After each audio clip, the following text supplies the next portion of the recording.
Welcome to my channel English Sindhi बड़ी। असांजो अॼु जो टॉपिक आहे prepositions. Importance of prepositions. Preposition जी अहमियत।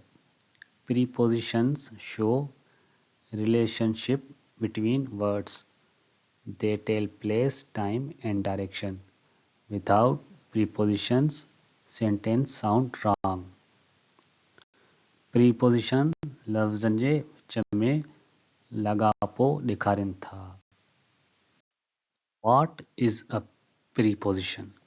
A preposition is a word used before a noun or pronoun.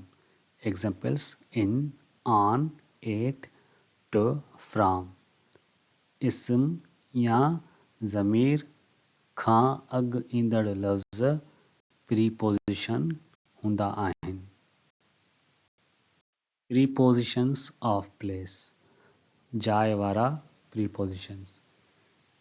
ही कुझु प्रीपोजिशंस आहिनि जेके जाइ या प्लेस जे बारे में ॿुधाईंदा आहिनि।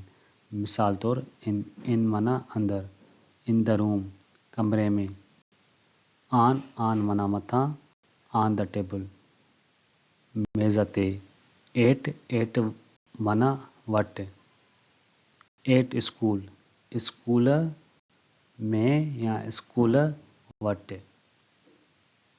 जाइ वारा प्रीपोजिशंस जा कुझु मिसाल। The book is on the table.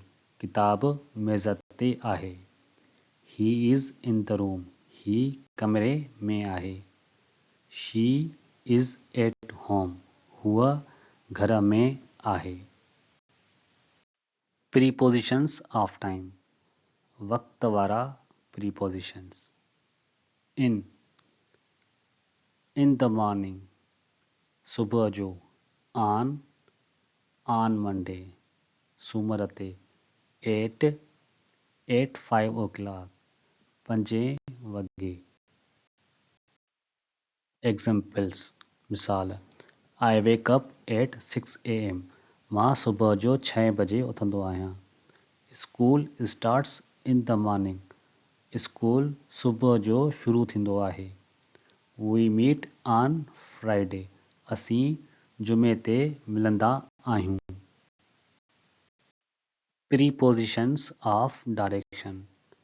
रुख जा या रुख वारा प्रीपोजिशंस। टू ॾांहुं गो टू स्कूल स्कूल ॾांहुं। फ्रॉम खां फ्रॉम कराची खां। इनटू अंदरि ॾांहुं। एग्जाम्पल्स मिसाल। He goes to market. हू मार्केट ॾांहुं वेंदो आहे। She came from Sukkur. हूअ सखर खां आई। The boy jumped into the river. छोकिरे नदी में बुल ॾिनो। ही आहिनि कुझु आम प्रीपोजिशंस।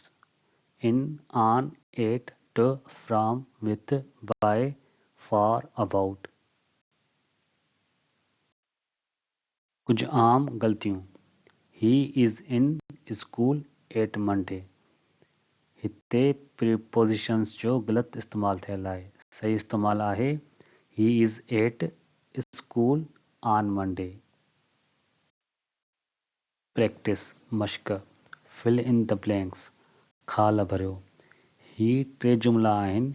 हिननि में तव्हांखे प्रीपोजिशंस सही प्रीपोजिशंस लॻाइणा आहिनि। जेकॾहिं तव्हां हीअ हल करणु चाहियो था त वीडियो पास कजो।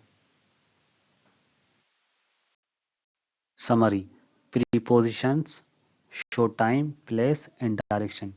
They are very important in daily English. Thank you.